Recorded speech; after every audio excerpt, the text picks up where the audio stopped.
தேவனுடைய பரிசுத்த நாமங்களுக்கு துதிகன மகிமை உண்டாவதாக. 1 1 மாதம் 2026 ஆண்டுக்குள் பிரவேசிக்கிற உங்களை 3 யோவான் 1:2 ஆசீர்வதிக்கிறேன் இயேசுவின் நாமத்தில. என்னவென்றால், பிரியமானவனே, பிரியமானவர்களே, உங்களுடைய ஆத்துமா வாழ்கிறது போல நீங்கள் எல்லாவற்றிலும் வாழ்ந்து சுகமாய் இருக்கும்படி வேண்டுகிறேன். இந்த ஆத்துமா தேவனோடு தேவனுடைய வசனத்தின்படி எப்படி வாழுகிறது என்பதை பொறுத்துத்தான் தேவனுடைய ஆசீர்வாதங்களை, நடத்துதலை நாங்கள் பெற்றுக்கொள்ள முடியும். இந்த ஆத்துமா தேவனோடு வாழ வேண்டுமானால் சங்கீதம் 1:2 கர்த்தருடைய வேதத்தில பிரியமாயிருந்து இரவும் பகலும் அவருடைய வேதத்தை தியானிக்கிற மனுஷன் பாக்கியவான். இரவும் பகலும் வேதத்தில தியானமாயிருக்கிற ஒரு மனிதனுடைய ஆத்துமாதான் தேவனுக்கு பிரியமான ஒரு வாழ்க்கை, வேதத்தின்படி வாழ முடியும். அப்படி வாழுகிற அந்த ஆத்துமா தேவனுடைய பிரதான சித்தத்தை செய்கிறதான ஒரு வாழ்க்கை வாழும். இரவும் பகலும் ஆண்டவருடைய வேதத்தில தியானமாயிருந்து வாழுகிற ஒரு ஆத்துமா தேவனுடைய ஆசீர்வாதங்களை பெற்றுக்கொள்ளும். தேவனுடைய பிரதான சித்தத்தின்படி காரியங்களை செய்யும் ஒரு வாழ்க்கை வாழும். அது என்னவென்று பார்ப்போமானால், 1 தீமோத்தேயு 2:4 எல்லா மனுஷரும் ரட்சிக்கப்படவும் சத்தியத்தை அறிகிற அறிவை அடையவும் அவர் சுத்தமுள்ளவராய் இருக்கிறார். எல்லா மனுஷரும் ரட்சிக்கப்படவும் சத்தியத்தை அறியவும் அவர் சித்தம். இதான் தேவனுடைய பிரதான சித்தம். இரவும் பகலும் தியானமாயிருந்து, வேதத்தில தியானமாயிருந்து வாழுகிற ஆத்மா 2 காரியங்களையும் செய்கிறதான ஒரு வாழ்க்கை வாழும். ரட்சிப்பை காத்துக்கொள்ளும், அதில் நிலைத்திருக்கும்.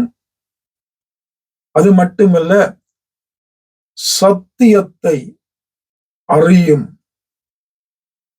அதிலே வாழும். இதான் தேவனுடைய பிரதான சித்தம். சத்தியத்தை அறியணும், ரட்சிக்கப்படணும். அப்படி வாழுகிற அந்த ஆத்மா நாங்கள் வாழும்போது மற்றவர்களையும் சத்தியத்துக்குள்ளே நடத்துவோம், நாங்களும் ரட்சிப்பை காத்துக் கொள்ளுவோம், நிலைத்திருப்போம்.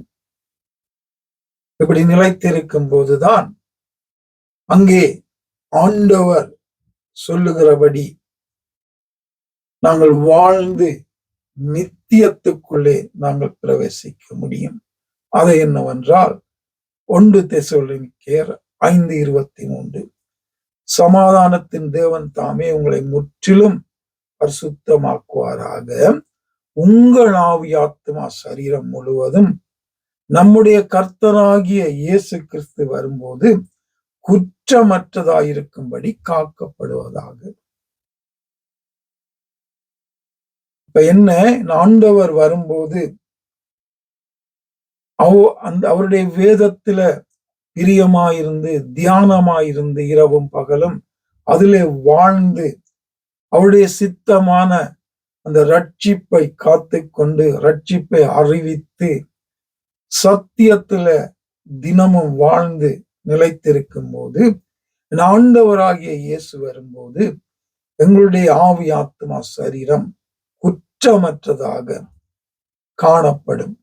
அப்படி குற்றமற்றதாக காணப்படுகிற ஆவி, ஆத்மா, சரீரம் தேவ சமூகத்திலே அந்த நித்திய ஜீவனுக்குள்ளே பிரவேசிக்கும். இது ஆண்டவருடைய வார்த்தை, வாக்கு தத்தம், சத்தியம்.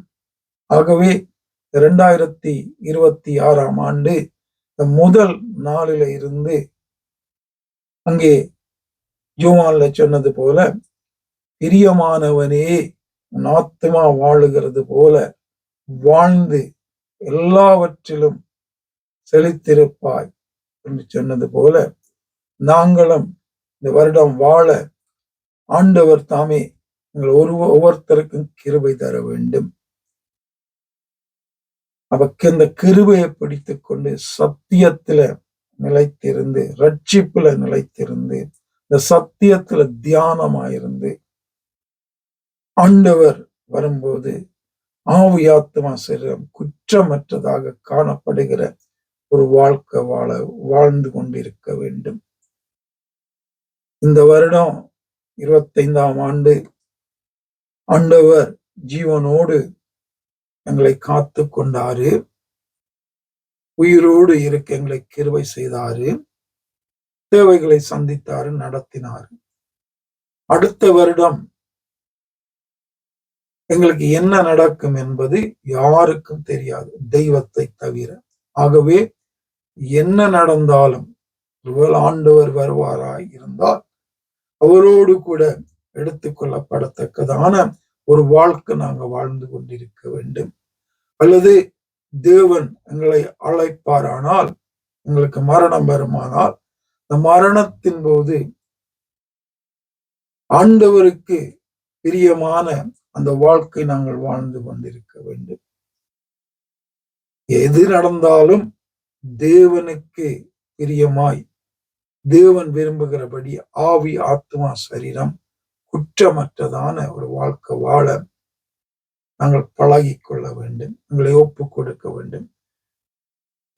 இப்படி நாங்கள் வாழும்போது உலகத்திற்குரிய, நாங்கள் வாழ்வதற்குரிய பணமாகட்டும், தேவைகளாகட்டும், சுகமாகட்டும், சமாதானமாகட்டும், சந்தோஷமாகட்டும் ஆண்டவர் தந்து எங்களை ஆசீர்வதித்து எங்களை வழி நடத்துவார்.